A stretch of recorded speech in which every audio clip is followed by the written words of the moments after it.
ఎంత వచ్చింది చెప్తాను.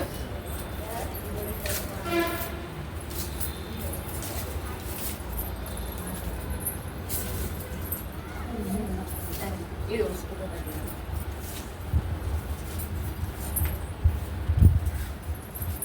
ఎదవనండి నేను, గూడు చెట్టు ఎదవనండి నేను, అసలు మంచిని కదండి.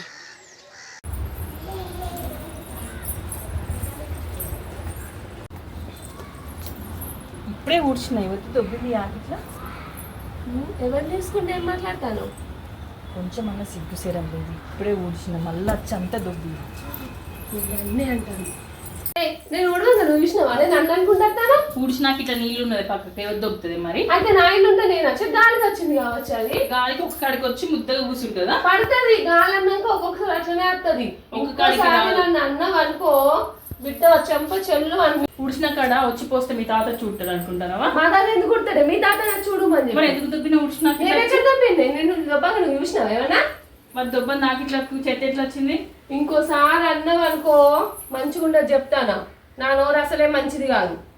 నాకు కూడా వస్తాయి మాటలు. ఏ పాటలు ఉంది అని అను ఏమంటావా? కడతాను పర్సనల్ లెక్క ఉరికి పడతాను బాగా. మాకు పర్సనల్ కాకుండా నేను ముసలి అనుకుంటాను. కలర్ అయితే అందరు పర్సనల్ అయితే నువ్వు ఏంటంటే కలర్ అంతే కలర్ లేకుండే ఇంకా ఇంకోసారి అన్నావు అనుకో చూడు పోయేదాన్ని పోనీ చక్కగా. మా పోయిన వత్తి ఏంటి బాగుంటుంది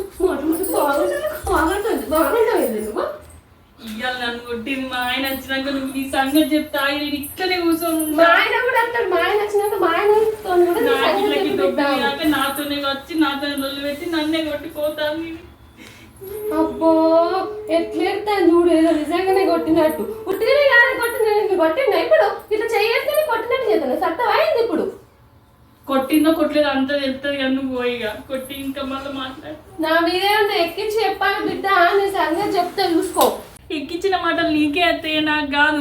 నాకు ఇట్లకే వచ్చింది, నాకు ఇట్లనే దొబ్బింది, నన్నే తిట్టింది, నన్నే కొట్టింది, పోతుంది.